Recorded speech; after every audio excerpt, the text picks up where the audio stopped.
Will Luis Collazo do it again? Will he upset and shock a young prospect?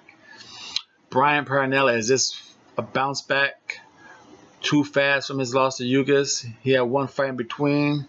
Looked so-so. What happens? Prospect up and shines over a veteran. Luis Collazo does it again. Let's talk about it right here on the Double RT Boxing Show. You can hate him for not making that fight happen, but this is an unbiased show. We talk boxing. If it is just some missed details, the Double RT Boxing Show, Mr.A is here to help you, because that's what we do. We talk that boxing, spit that fire on the internet, dragging on the net, hashtag dragging on the net. You know, follow me on at Twitter at RRTB Show. Double RT, the Double RT, the Double RT Boxing Show with Mr.A.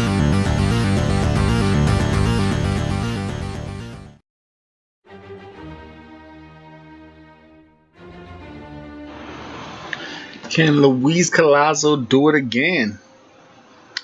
Can the veteran, the wily old veteran, take out another hot prospect? You know, Bryant Perrella, the good fella, wearing the suit in the ring. Can he get the job done? Let's see. Let's talk about this. Now, a lot of this fight is going to have to depend if the 37-year-old turns 37 overnight. But I don't know, you know, looking on Luis Collazo, he's coming off almost a year or a little more than a year layoff. So that might be a nice rejuvenation for his body. And he might come in fresh and strong. But he is the senior, 37 years old to 29 for Perrella. They're both southpaws, but they're both reach of 72. Now, Bryant has a 6'1" height advantage to a 5'9". He's 15-1 with 13 KOs, 37-7 with 20 KOs for Luis Collazo. Now, very misleading in Perrella knockout ratio. His competition gets up, his knockout ratio is not happening. Now he lost his first fight 2 fights ago against Yordenis Ugas, and what a difference a fight can make. Because ever since that fight, Ugas has been on to be getting eliminator shots. He's number 2 in the IBF. He just now got him and Cesar Barranavio is getting a WBC final eliminator, a second mandatory match, I should say, not even eliminator, a second mandatory match. So ever since Ugas beat Perrella, that fight changed the winner's career. And here is Perrella again at the stage of trying to fast track, because he could have tried to build himself up. You know, he's only had 16 fights, but he's taking on the veteran. You know, hopefully if he could beat him, get some quick name recognition. Now, in breaking these fighters down, you know, you see that knockout ratio of 13 out of 15 and 20 for 37. You know, Luis Collazo 20 for 37 and 13 to 15 for Perrella. I'm gonna say I still believe Collazo punches harder. I'm going to go with him. And I think Bryant's knockout ratio has a lot to do with his competition. You know, and overall offensive power, offensive punch selection, speed variation. I'm going to go with Collazo on that one too. I think he throws combinations to the head and body better in a combination mix. Perrella, he seems to be a little slow with the 2 firing, you know. And if he throws, if you could get him to throw in combinations, he seems to be a little off balance and leaves himself open. He overextends his punches, leans over his feet, So I like the offense of Collazo. And speaking of leaning over his feet, I like the footwork and leg movement of Collazo as well. I think he could use the ring better.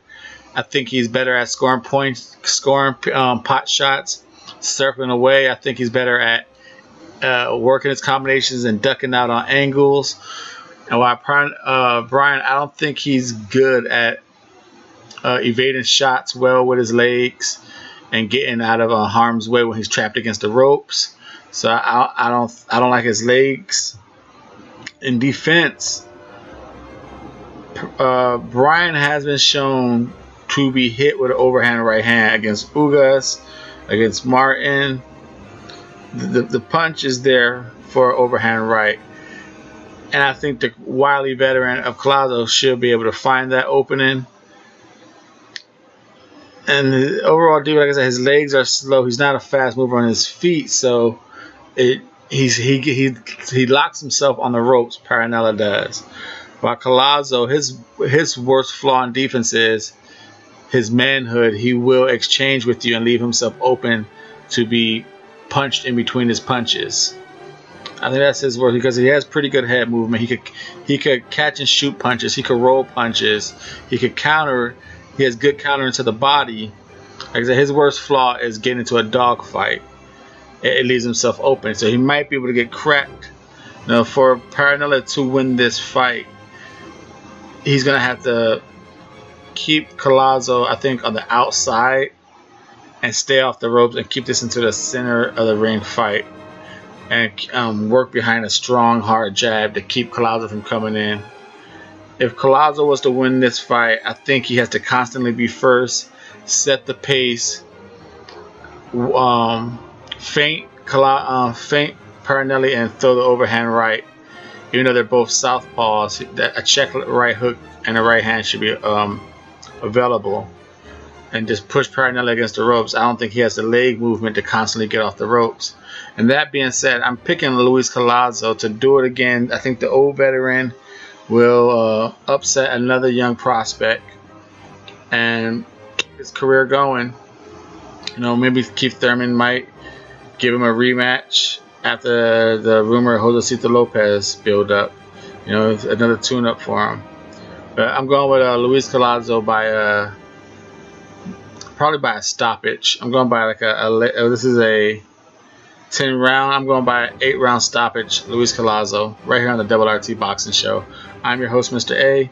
Follow me on Twitter. The hashtag Dragon on the Net. Because the show spits that fire, spits that hot truth. No bias here.